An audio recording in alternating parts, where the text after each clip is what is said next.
Hey everybody, welcome to episode 3 of A Craft Evolved, where we, myself, Raymond Corrado Knudsen, and my amazing colleague and brother-in-arms, Jeff Gorsuch. Hello, it is I, Jeff, back There he again. is. Together we explore, dissect, and look at the craft of acting as actors, in it, among the, what am I going to say, on the battlements, in the trenches, as we're doing, and we were just making it all up as we go along, aren't we, Jeff? Yes.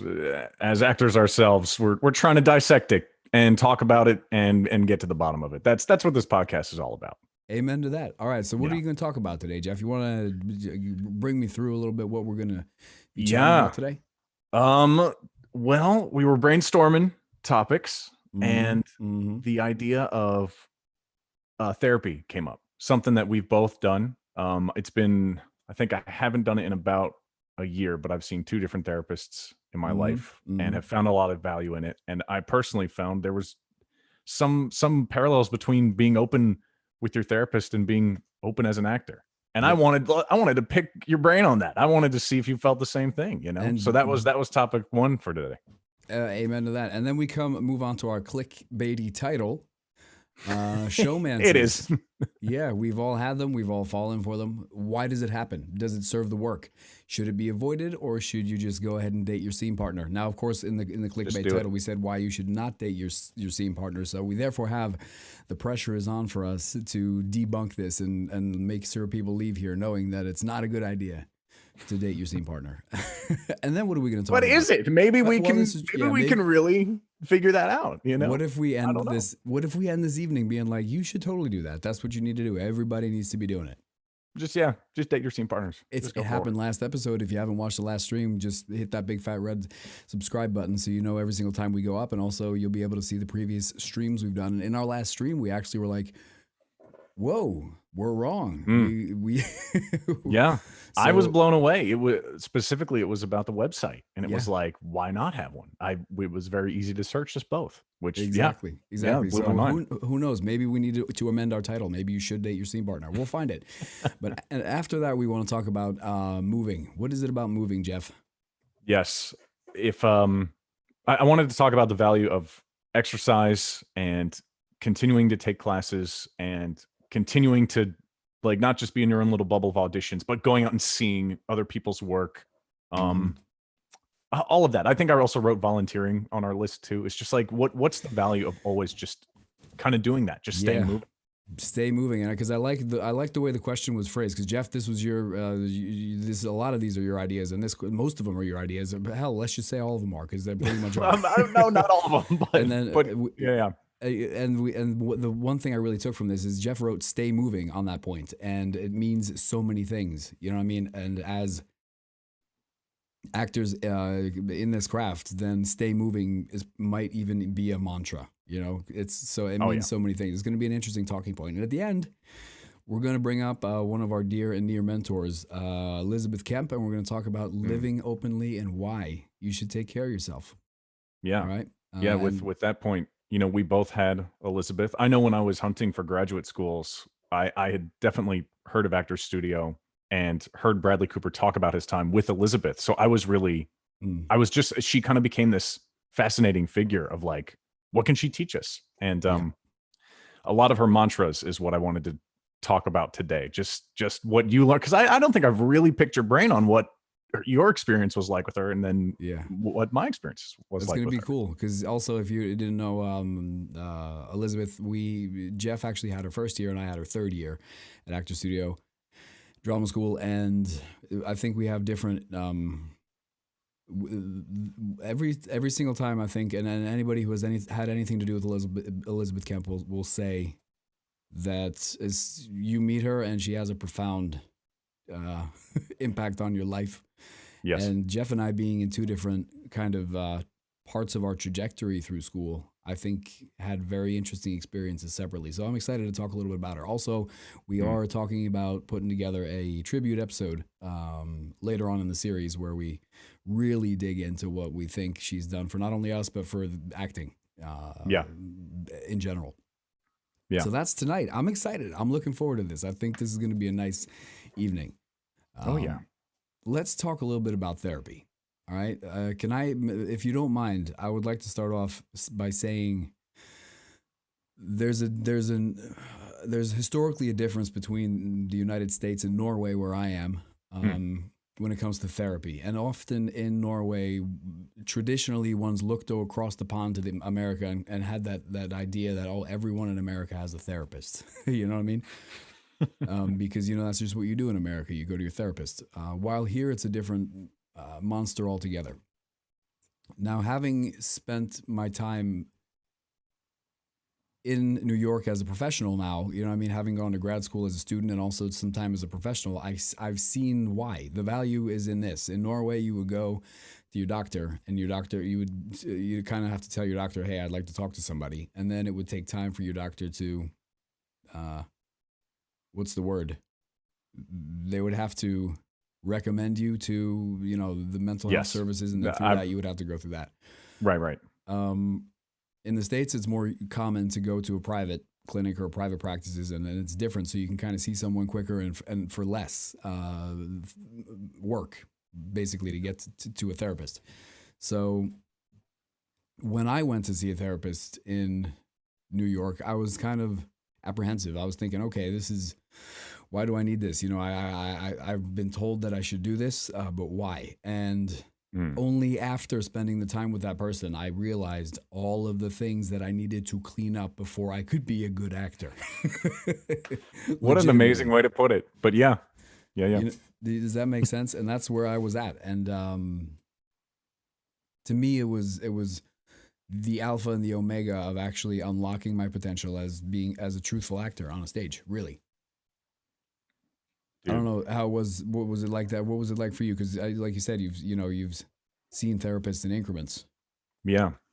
My first experience with a therapist was when we were in graduate school. So it was when I moved to New York. I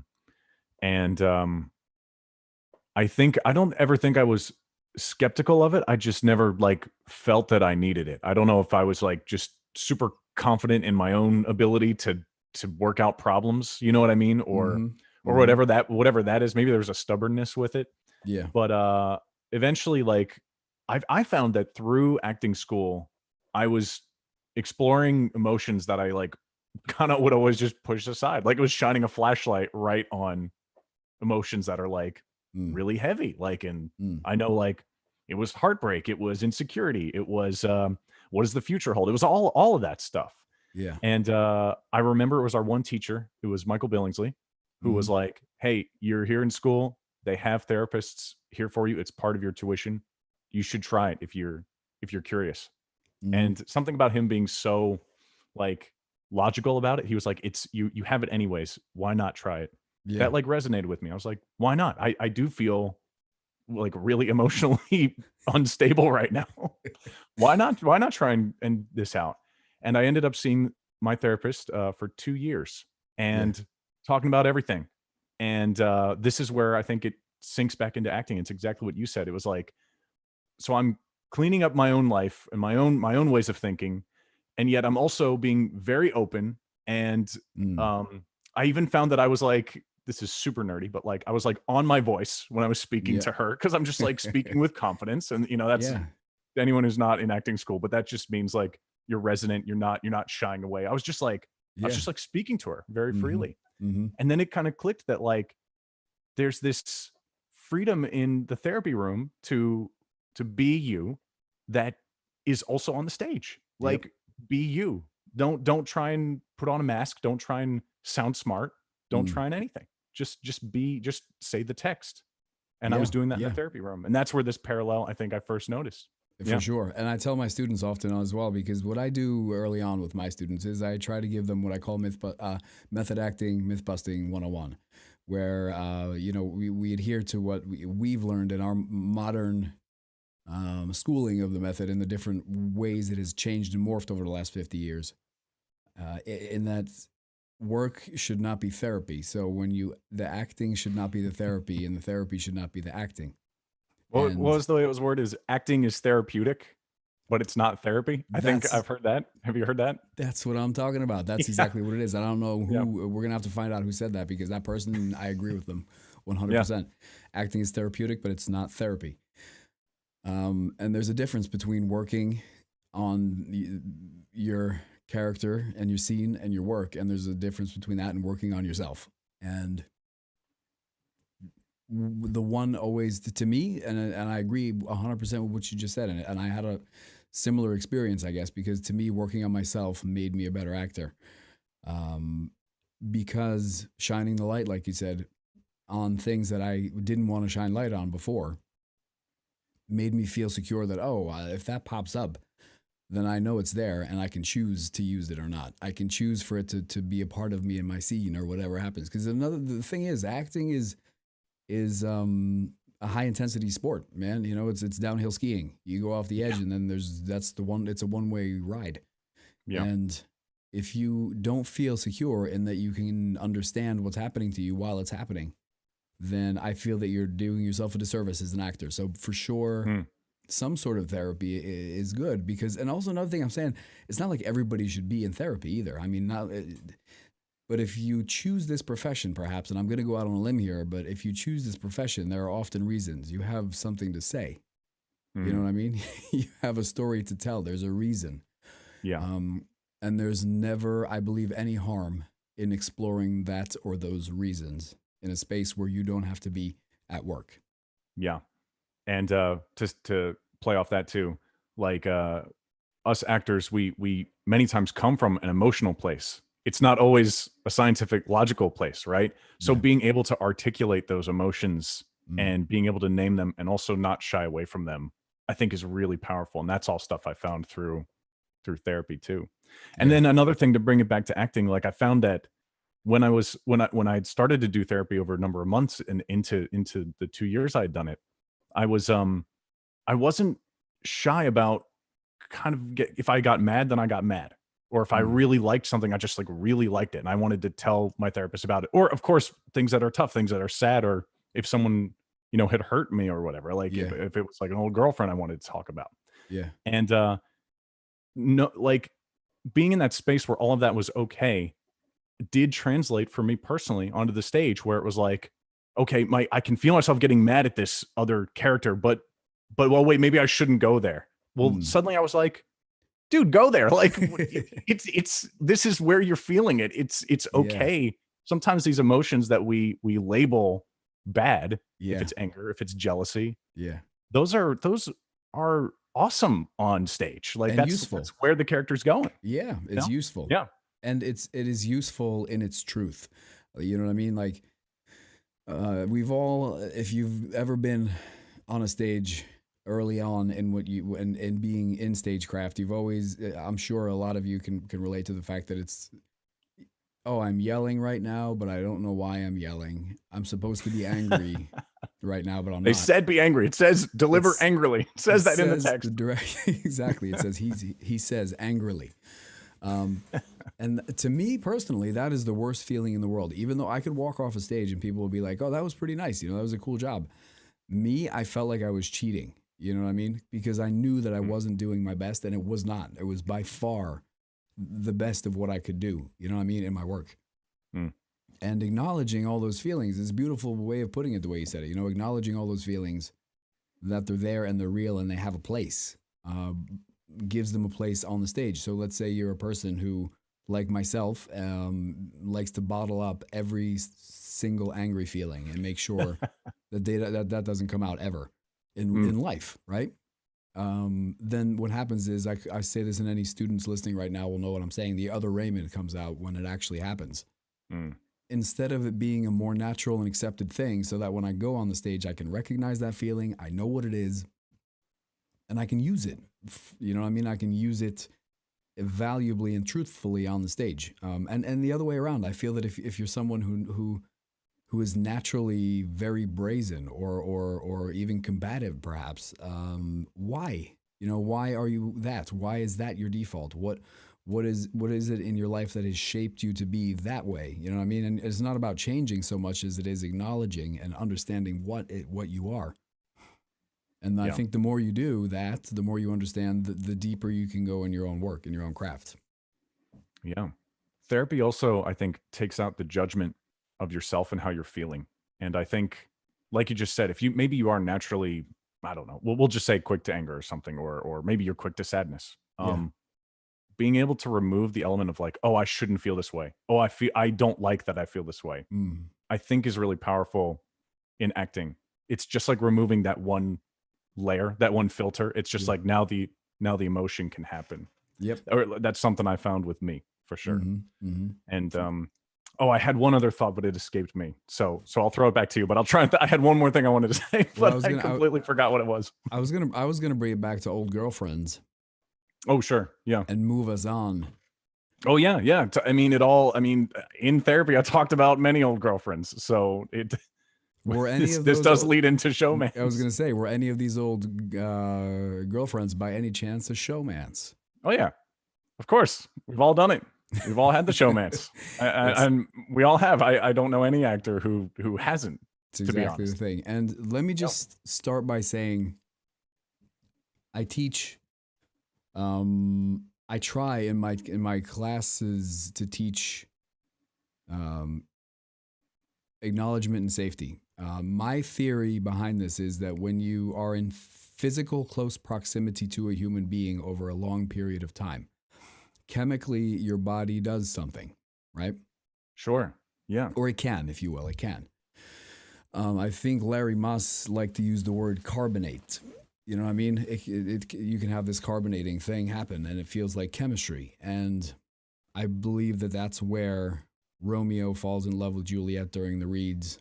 They break up halfway through the production, you know, and then they start showing up at separate stage doors for opening night, you know, and then they sign contracts where they will only appear publicly at publicity shoots, and then that's it. Yeah, the whole thing. Exactly. Yeah. It all goes down, and I think, and this might be me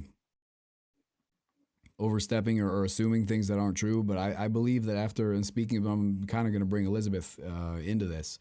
Sure. Because of her work with Bradley and Lady Gaga on Star is Born. I have not to date heard any substantial rumors about anything that has gone on there. They had an amazing chemical connection in that piece. Yeah. In that movie.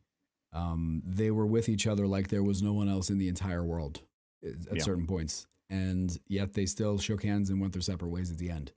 Yep. And I think that, to me, that is, here's the thing.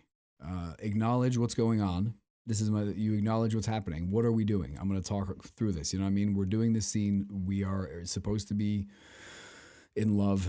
We're going to explore these physical intimacies, you know, in a safe way.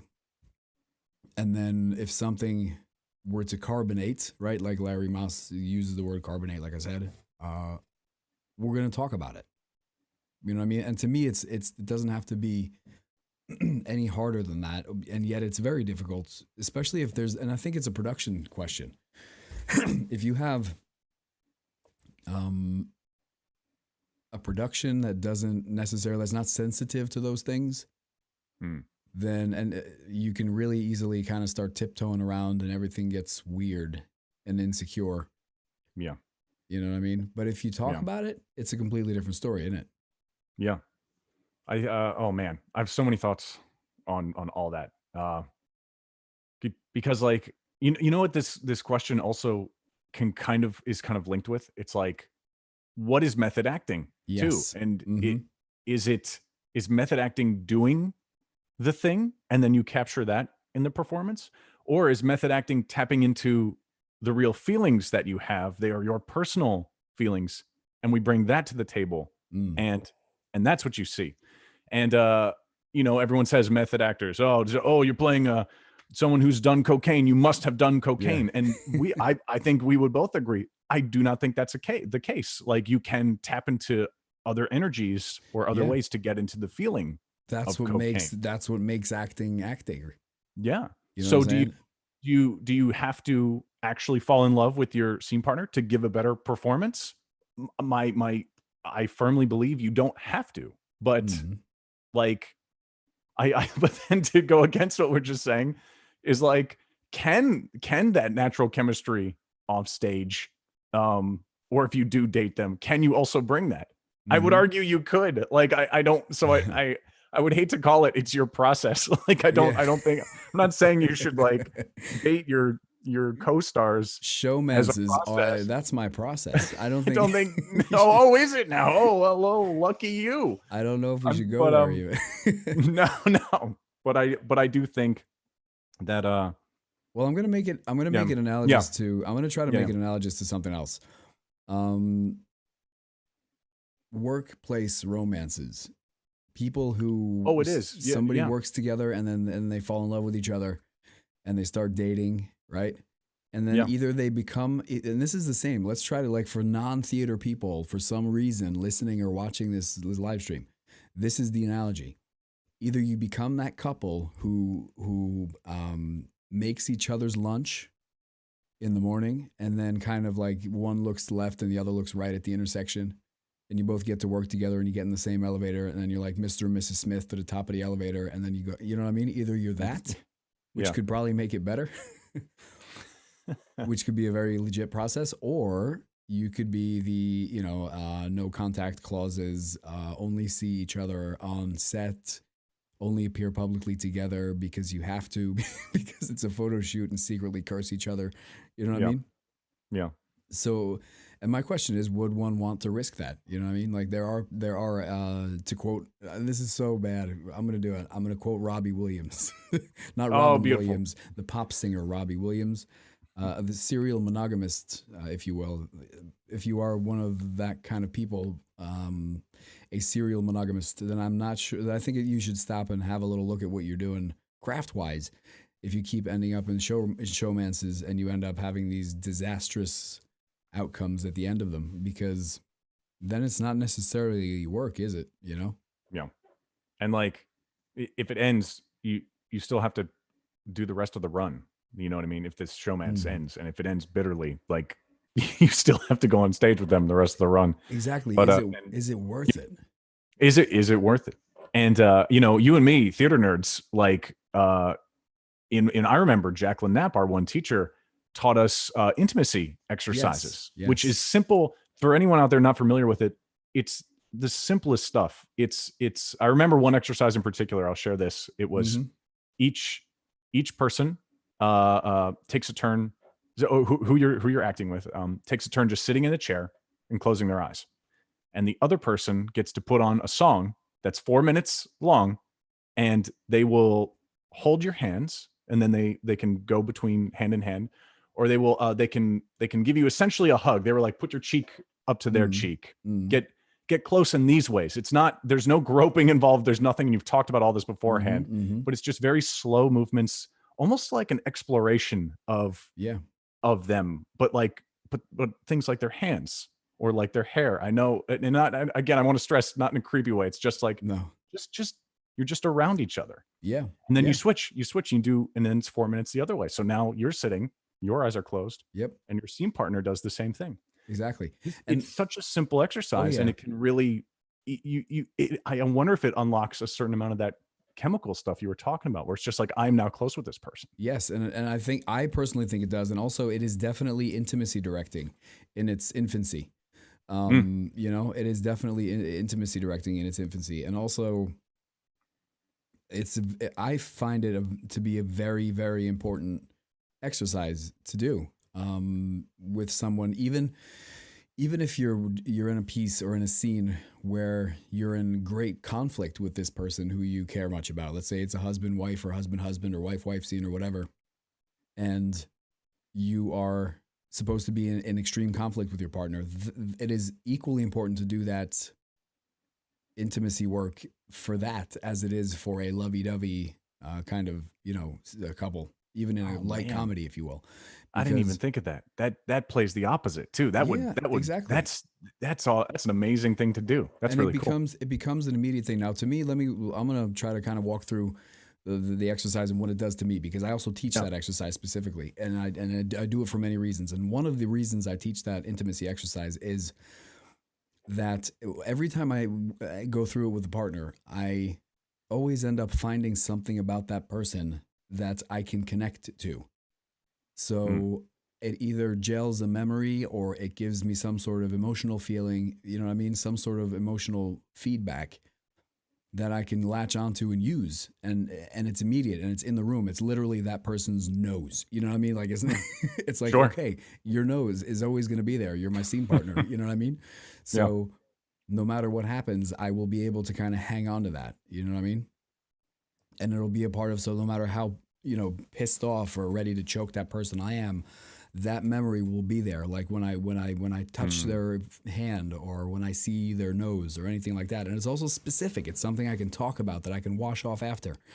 Yeah. I can do the scene with this person and we can be heightened and we can be intimate, and anything that needs to happen happens. And then afterwards you can kind of wash it off because you know where it is. You know what I mean? You know where it comes from. Yeah. And that to me is very important, to know where it comes from, because then when the show's over and y'all still want to keep touching each other's noses, then go ahead. You might find you're into it. Exactly. Power to Who knows? you have this common experience, and you played this thing and you're together and it's all great and it's maintained. Fine, beautiful, all more power to you. But Yeah. to me, that's separating the work from, once again, and it leads back to therapy. There's therapeutic, but not therapy. Yes. You got to separate the work from your personal, private feelings. And sometimes that's a really tough minefield to navigate. But the more you talk about it and place it physically, the better, I think, I personally. Yeah. Yeah. Also, I think we'll bring up that intimacy exercise, but it could be, maybe there's something else you do. I almost feel like because that's unique, it almost makes it more powerful in a way than just, let's just say you're like, yeah, let's go get a drink, and then you like make out, and then you call that an intimacy exercise. It's like, it's almost too easy. Is that fair to say? It's like, but to like sit down, like do this weird exercise, and there's others that are similar. Because it's unique by the nature of that, I think it makes it more powerful. Because it's like, how many times have you done that with someone in your life? Exactly. Pretty rare. Yeah, true. And it becomes an intimacy that's very different from anything else. And also, another thing is, I don't think, and I just thought of this, but we can't really talk about this showmance as an intimacy without talking about the Me Too movement that started in our business. Dude. You know what I mean? Yes. And so true. It has become so important to be clear on what you're doing and why you're doing it.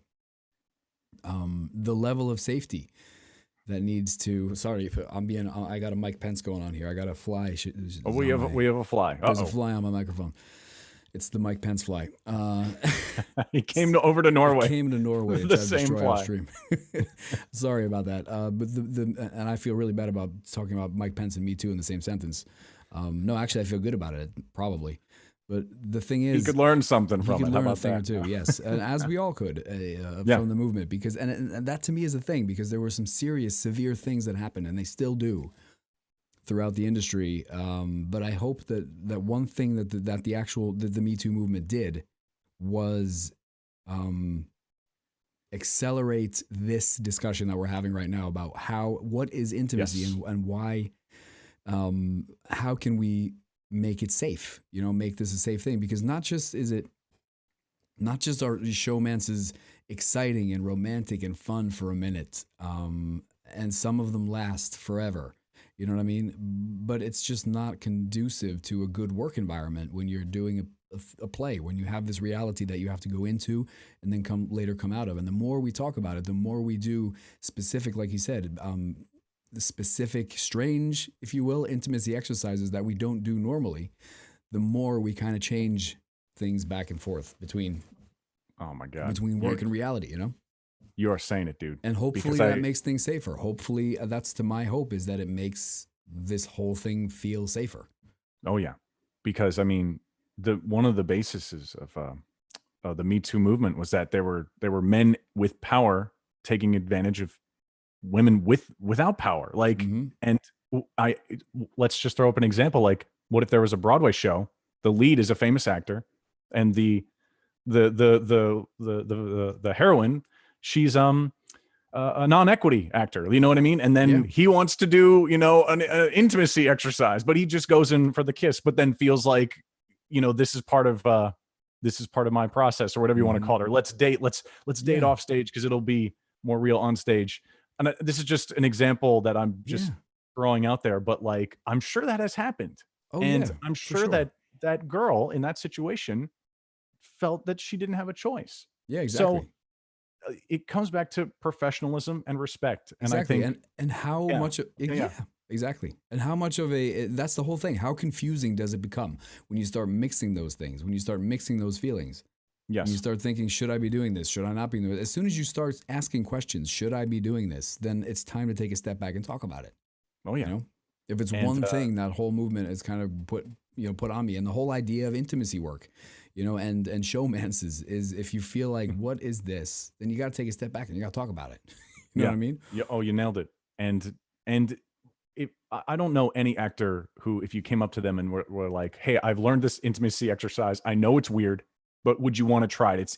We hold each other's hands. Like, I don't think anyone would be like, no. Like, I think Exactly. most actors would be like, yeah, that sounds weird. Like, if that works for you, let's try it. Thanks for bringing up something new. Exactly. I think that's my experience. Yeah. And another thing is, let's say, like a kind of sleazy traditional way, which would be, hey, maybe we should go on a date because, we're going to be scene partners. No, that can't be defended in any artistic way. Now, this exercise, if I were to come up to a scene partner and say, listen, we're doing Fool for Love, and we have all these complicated emotions, but I would like to have a certain intimacy with you. Can we sit down and go through this exercise? If the scene partner says, yeah, sure, but can the director be there? You can say, yeah. Yes, of course. Can the whole cast be there? Yeah. Yeah. Can we do it in the auditorium in front of 50 people? Yes. Yeah. You see what I mean? You nailed it. In fact, in school, to bring up school again, that we did do that. Like it was in front of our teacher, and it was around our peers. Yeah, exactly. And that maybe, hopefully, becomes a guiding light that you can move toward. And speaking of moving, I see what you did. I see what you did there. I'm trying this segue game, Jeff. Doing great. I love it. I mean, it's moving us along. Oh, see, you just picked that ball right up off the ground, blew the dust off, and chucked it right back. Beautiful. Because speaking of moving, no, I'm sorry, because we should have some final thoughts about the showmance, because we do have it in our title. Why you should not date your scene partner. Let's give them 3 points.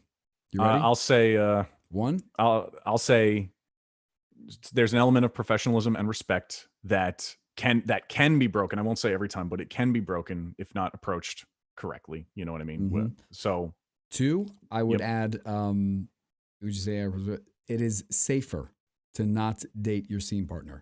Because if you date your scene partner, 50% of the time, you're going to break up halfway through the play. If you don't date your scene partner, 100% of the time, you're not going to break up halfway through the play. Yeah. And 3, I'll give a third one. Yep. How about you might actually accidentally block opportunities to get to that space in a different way that may be more powerful. And I'm talking about like the intimacy exercise. It may unlock your scene in a way that, like, again, if you just like went and you're like, let's start making out, let's have a few beers, let's make out. It's like, you've ruined it. Like there's like no chance now. It feels like you've already made your choice. Like there are other ways to get to that spot of truthfulness that you need. And sometimes I think a showmance can actually block that. Amen. That's my final thought. So there you go. Ladies, gentlemen, dudes, dudettes, and dudinos, there is your but 3 But reasons. if you like someone, look, I'm not saying don't ever date anyone you ever meet in a show. I'm not saying that either. But no. You know like what I mean. Said, final curtain call. Y'all go out and do your thing. Get a beer. You'll have a common experience to talk about. It'll be beautiful. It'll be romantic, and it might actually work out. Final curtain calls. You do what you want to do. Mm-hmm. All right, cool. So there you go. That's the 3 reasons why you should not date your scene partner by Jeff and Ray. And a Craft Evolved. I'm proud of those points. Those are good points. Stamp on that sucker. Yeah. All right. So moving. Speaking of moving, let's talk about this. Yeah. Let's really seriously talk about this because moving is so important in what we do. Our body is literally our instrument. Our voice is literally our instrument. If your body does not work the way you intend it to, if you've not pushed your body in any way before you work, then you can't do it. That's my very bold and brazen thesis. No, dude, you nailed it. I mean, we are using our bodies to tell a story, right? Mm-hmm. And we should do everything we can to make sure that we're feeling good, that we're healthy, and many of these things that we put in our list of staying moving, like exercise right there is one of them, or taking classes. I think of like taking a yoga class or martial arts, to bring up a point from last podcast. Yeah. These are direct translations to you being on stage and being present and just being there, and It'll Mm-hmm. make you a better mover too. How about just on a technical level? Like if you're stiff, that's going to read on stage. Like people will see that. But Yeah. if you are completely relaxed, maybe you take yoga regularly. That flexibility is going to help you move better on stage. Fluent, strong. Yeah. Mm-hmm.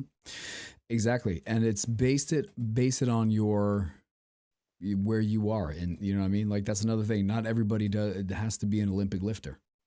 Yeah. You know, not everybody has to be a prime ballerina professional dancer. That's not the point. The point is using your own instrument in the best way possible, utilizing it in the best way possible. What's the guy's name who's in? Oh my God, the King of Queens. Come on.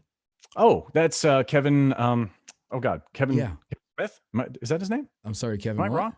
Is it Smith? No, not I Kevin don't. Smith. Why am I losing it? I don't know why I'm not googling this. Kevin something.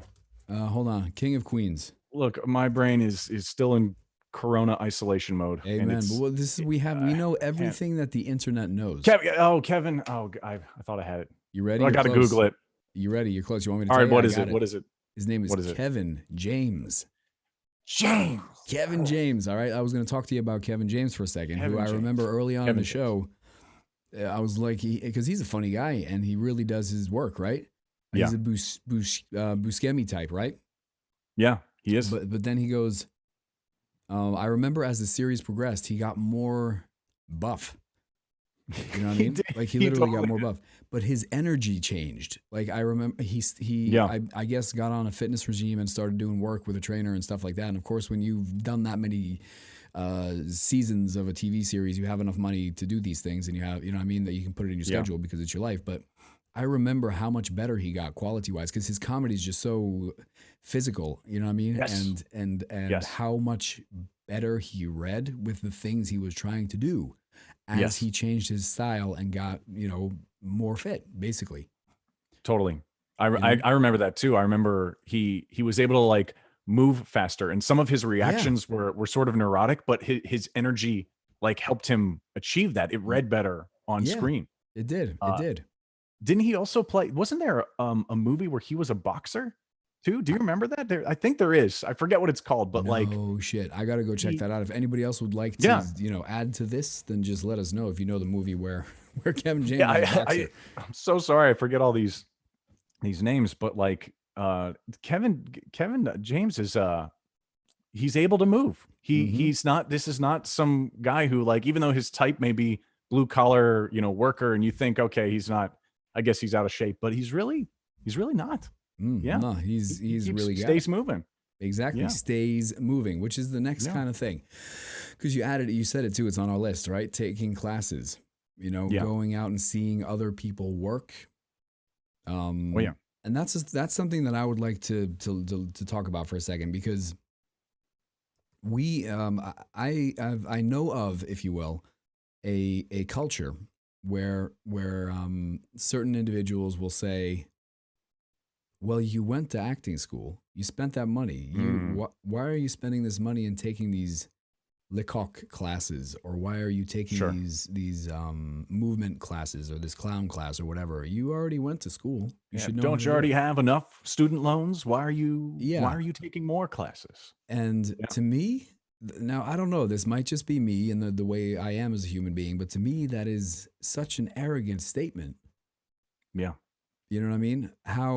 What would have happened if Picasso was like, oh, I'm good, you know, at that picture, right? That's the way it's going to be for me. Van Gogh, for Yeah. Christ's sakes. You know what I mean? I mean, it's just, and speaking like that just becomes so arrogant to me. You know what I mean? You leave school, and yet that's when you start learning. Yeah. It's That's so when true. you even know what things to look for. Yeah. You know what I mean? And the more like, to me, every time I do something, every time I go up with anything, as soon as I'm done, there's this idea of, damn it, I need to learn that. I need to work on that. I need to work on that. I need to figure that out. You know what I mean? Oh yeah. Totally. And yeah. I think that is an attitude that moves you to a different level. All right. It brings you to a different place than this idea of, oh, well, I already went to school. I don't need this. I already did this. Yeah. You know what I mean? Oh man. Specifically with classes, they're also a way to meet new people. And Yes. like we've said, this acting thing is a long game. You're not going to do it for 2 years and find a monstrous amount of success and able to live off of it, unless you get absurdly lucky. But to the rest of us, Yeah. it's a long game. Yeah. And networking and classes go hand in hand, whether it's the teacher, whether it's the other students. Oh yeah. Oh yeah. Similarly with, I wrote in our list of stay moving, seeing local theater. Guess what? Yeah. If you start going to your regional theater and you see each production they do, you're going to start seeing the same faces, and you're going to start to get, you're going to get familiar with them. You're going to be able to talk with them, and then eventually you'll be friends. This will happen. I'm confident in it. And I think, yeah, this idea of like always staying moving with this, and last point I wanted to say too. Even when you make it big, you still seek help from others, whether it's an acting coach, maybe it is classes. I think about James Gandolfini working with Susan Aston all throughout The Sopranos, and his work in that is phenomenal. Bradley Cooper kept working with Elizabeth. Every single episode. Like literally. Yeah. It's not he didn't check it with her once a month. Like it's every episode. Yeah. And like you said, Elizabeth and Bradley, I'm sorry, I continue what you were talking about there. No, that just that they continued their mentorship relationship after Bradley Cooper graduated Actor Studio. Like even someone who by all accounts made it and has a career we could only ever dream of, was still improving, was still looking for guidance from someone else. Yes, always. And that's, to me, that is a signal of the difference between good and great. Yes. You see, and I think that's what it is. Someone understanding the fact that I need more than myself to make this work. You know? I don't, and we don't, it's I think this may be perhaps a misunderstanding that we, being an actor, and if you're a great actor, you have all this talent and it just channels through you and just comes out in this amazing work. We need so much help. We really do. And I think we have a director, and every show has a director, that like person who is supposed to look at you and go, that's good, that's bad, you know? We have a director in every show. Exactly. You know, but acknowledging that we need that help, that we are only good as that specific thing, which is how good can I be? You know, and it doesn't happen in a vacuum. I can't be great with myself. You know, I'll draw a parallel to martial arts is where you can do as many katas as you want, and they're great, and they keep you moving and they keep you healthy. But if you want to learn how to defend yourself in a fight, you have to be in interaction with other people. You know what I mean? Yeah. You have to learn from someone else's physical being, their body. It's the most primal way of learning. And even if you have like a movement coach, if you're doing speaking of Bradley Cooper, Garrick in Elephant Man, right? Yeah. You have somebody helping you with movement because they know, and they have this way of tactilely and physically helping you into the role, you know, and then you do it, you know, and we definitely stand on the backs and shoulders of many, many people. And they acknowledge that, like you see Bradley when he talks, how much he loves and respects the work he does with Elizabeth, and the Gandolfini's interviews when he talks about Susan Aston, you know, when he, you know, you could hear him be like, and this was Susan Aston, I owe all this, you know, I mean, this work to her, she was there with me, and I think that's part of the deal, like just. Speaking of support, you know, like going to see things and going to courses and going to classes, you'll find people who you can work with who you make better and who make you better. Yeah. You know what I mean? Yeah. Dude, I think about how during this whole summer and into the fall now with this pandemic, like I haven't been able to work regular hours at my job, specifically the one in the food service industry. And like losing just that movement in my life has actually affected my brain a little bit, to just say that, like, yeah, like I'm not as confident as I've been before in auditions. And it's a mix of a lot of things. I don't want to just say that, but I want to say that there is a parallel between, like, when I was hustling in New York and I was working my job, doing my auditions, still making times for friends. Like all of it mixing together was like, I loved that routine. Like the movement I was giving myself was then making me more confident in the audition room. And now that we're in this weird space of stillness and we're still there, like it's, I gotta say, it's harder to audition and it's harder to connect. Like it just is. That's my experience. I agree with you. I agree with you. It does definitely do something with you. There's something that's fundamentally changed that we need to get back because of that. It's a very, very, very good, good thought. Yeah, I think it's very relevant. A lot of people feel that in one way or another. Yeah, man. For sure. Tough year, man. It's the toughest year of all time. But you know what? The key, and this is what I like. This is Jeff Gorsica original, people. But the key is movement. Yeah, I think it is. I think once you stop moving, then I think you're only gonna flatline. You're only gonna hurt yourself. Like, keep yourself sharp. Keep seeing plays. You don't even know who you'll meet. You may see a monologue in a play that you're like, oh wait, that's great, and then you go and buy the play, and you learn it. It's just keep moving. That's that's what I've experienced. Keep moving. I often think of there's this idea in business where people talk about being a shark. I've heard it. Say, oh, you got to keep moving because if you stop, you'll drown. Sure. That can be done in that can be a negative mantra and it can be a very positive mantra. And I do use it partially as a mantra. I do definitely channel the shark, because I just always moving. Just, keep going. And that's another thing that I bring in as a mantra, on my mantra wall is, you can go as slow as you can, just never stop. Yeah. Oh, I love that too. Because sometimes you do need to go slow. There's nothing wrong with that, but you should keep moving in it. Yeah, man. There's that. Should we have a little chat about this idea of living open? Because I think this is a really nice segue into this specifically. Keep moving and staying in yourself and with your community, right? Living openly. Yeah, man. Shoot. I mean, I'll kick this off just by saying that that was something I didn't learn until school, which I think you can find how to live openly in many, many ways. But for me personally, I think it was going to this school where people saw me as an artist first. I was getting some of the best training in the world, and it was all the training is based in feel what you feel. Let's help you express it better. Actually, let's not stuff it away. Yeah. And I remember, to bring up our teacher, Elizabeth Kemp, who we've mentioned and we both had. I remember she would say things like, if you can live openly in your own life, then it's very easy to transfer that onto the stage. Because it's not like, oh, I'm living one way now and now I live another way on the stage. It's like, what other choice do you have? Like, feel it all the time. Like you feel it when you go home, feel your feelings. Feel it with your significant other. Also feel what you're feeling on the stage.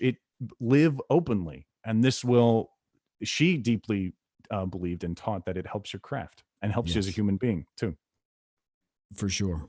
And that's it. And also is like you put in the list as well, how she acknowledged the fact that it is not an easy way to move. It is not an easy way to be, but it is worth it, because I think to me the concept is more a holistic thing,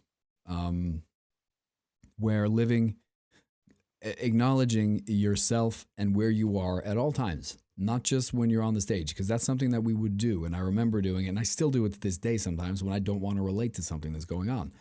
Sure. I'll kind of shut it down, and then I'll walk in the room and I'll sit down and I'll say, okay, here's me feeling the things that I feel, and I acknowledge them and I take them in and I use them in whatever way I feel like using them, and then I kind of put them away.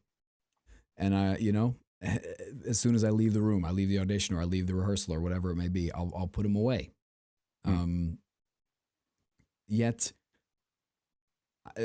in the same luggage, I'll put away everything else. You know what I mean? Oh, I feel great. I'm leaving. I'm done. Let's just move on with our lives. You know what I mean? I think, to me, the value of living openly is not necessarily always, because that's another thing about acting versus therapy, that kind of brings us back to the first talking point, is I'm not necessarily going to constantly express exactly everything I have inside myself at any given moment in life. That's not what it's about. It's about acknowledging everything. To me, it's about acknowledging this is where I'm at right now. I have this inside of me right now. Or I have, and then choose how much I need to express it or when to express it. Because if it's one thing I had in Elizabeth's class, and that's what, because if you're wondering about it, Jeff had Elizabeth first year, I had her third year. So we were in two different kind of trajectories in our program. And for me, Elizabeth literally shook me like a wet rag and allowed everything was allowed in the room. You know what I mean? Like everything, the darkness, the pain, the humor, the funniness, every single possible intricacy was allowed. And although she urged you to live that full way all the time, not necessarily, I mean, that's not doing it justice, but to live openly, if you will. I didn't get it until way later. That to me, it's more acknowledging and being mindful of everything that I am and that I feel. But then again, like you said on the list, more honest, what are we doing on the stage? We're trying to be more truthful. So why not be more honest with ourselves? Yeah, man. Elizabeth, in our class, really fostered this idea that we were a tribe too. And that in this space, it is okay to feel what you're feeling. It's okay to belly flop. It's okay to take a risk. In fact, if you're not taking a risk, that's the only thing we don't want to see. We do want you to lay it all out. And whether she was consciously trying to tell us this or not, it's probably just all part of it. But it was like, I take away from that, find the people that you can be that way around. Hopefully it's your significant other. I mean, what you would hope, but find friends like that too, or find a therapist, because I think you nailed it where you said there are some times where truthfully you do have to put it in check. Like I think about when I've bartended and people have just been awful to me, man. They've been awful to me.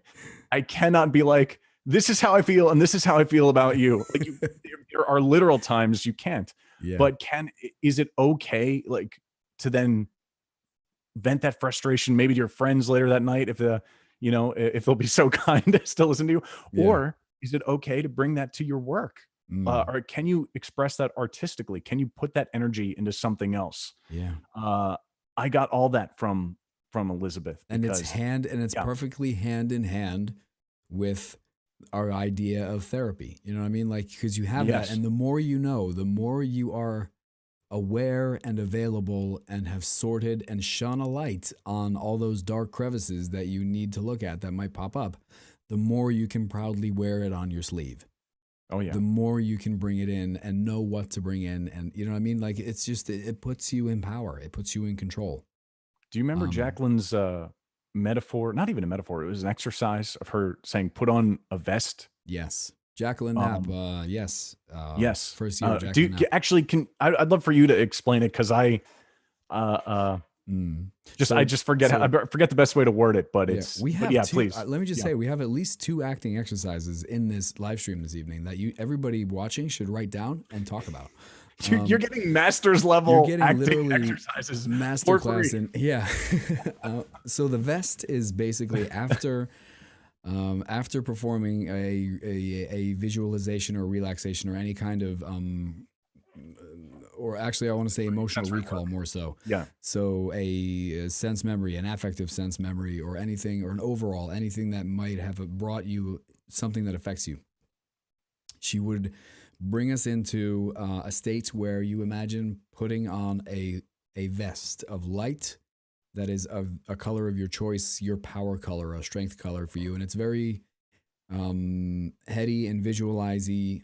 However, the point of it is, as you put it on, it is your protective layer. You know what I mean? It's not a shield that you necessarily put on to hide things. It's a glass cannon, if you will. You put it on not necessarily to hide things, but you put it on to protect yourself and control what comes in, what you take in, and what you let affect you, and also what you let out. Does that make sense? That's how I took the exercise when I did it and went through it. And also, and I forgot about that. I am going to use that. Dude, and didn't she vest. also say you can take it off before the scene? Is that, wasn't that part of it? It was like, we're going to live openly now.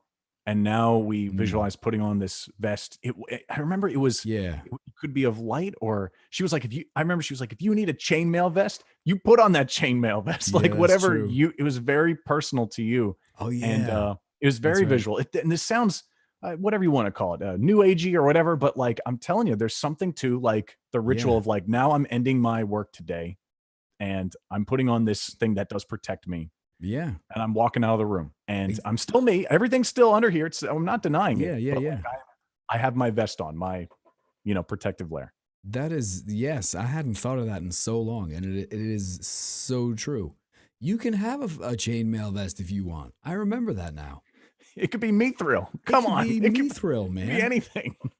It could be anything. This is true. Oh my goodness gracious. That is absolutely it. And you would